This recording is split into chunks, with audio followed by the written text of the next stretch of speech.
حضرت مالک بن دینار فرماتے ہیں میں توبہ کرنے سے پہلے بہت بڑا شرابی تھا، میری 2 سال کی بیٹی تھی، میں شراب پینے لگتا تھا تو میری شراب گرا دیتی تھی، کہتی ابا میں تجھے گناہ نہیں کرنے دوں گی۔ 2 سال کی بیٹی، فرماتے میری بدنصیبی دیکھو میری بیٹی فوت ہو گئی۔ ایک رات میں خواب دیکھتا ہوں کہ دوزخ جنت کے فیصلے ہو رہے ہیں، قیامت قائم ہو گئی ہے، میرے لیے دوزخ کا حکم آ گیا، میرے پیچھے ایک بڑا سا اژدہا، بڑا سا سانپ بھاگنے لگا۔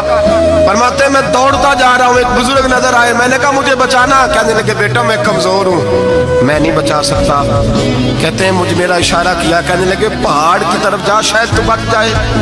کہتے ہیں میں پہاڑ کی طرف جا رہا تھا تو وہاں سے بیٹی آ رہی تھی، میری بیٹی دوڑتی آئی، میری گود میں بیٹھی اور اژدہے سے کہنے لگی دفع ہو جا، تو میرے ابو کو نہیں جلا سکتا۔ کہتے ہیں وہ 2 سال کی بیٹی کی آواز سن کے وہ اژدہا بھاگ گیا، میری گود میں بیٹھ خواب دیکھنا، میری داڑھی سے کھیلنے لگی، کہنے لگی ابا میں تجھے منع کرتی ہوں نا شراب نہ پیا کر شراب۔ میں نے کہا بیٹے یہ کیا ہے سارا کچھ؟ کبھی ابا جی یہ تیرے برے عمل ہے جو اژدہا بن۔ تو بزرگ کون تھے؟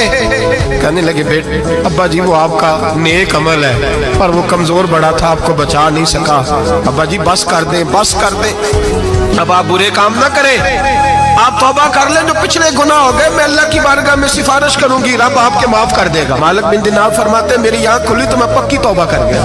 بیٹیاں تو بخشوانے آئی ہیں دنیا میں، بخشوانے، اور یہاں لوگ فخر کرتے ہیں، فخر سے بتاتے ہیں، کہتے ہیں میرے بیٹے کے 15 رشتے ہیں، شاید مجھے قرآن دازی کرنی پڑے، شرم کر، حیا کر، لوگوں کی بیٹیوں کے بارے میں اس طرح کے انداز اختیار کرتا ہے، تو گناہ کرتا ہے پھر اس پر تو پھولتا نہیں سماتا، اور تو پھر تجھے حیا نہیں آتی۔ لوگ ٹیس کرتے ہیں، میں نے دیکھا ہے، ان کے بھائی کو تکلیف دیتے ہیں، ان کے باپ کو تکلیف دیتے ہیں، اذیت پہنچاتے ہیں۔ ڈرنا چاہیے، گناہ کرتے ہو پھر فخر بھی کرتے ہو، شرم آنی چاہیے۔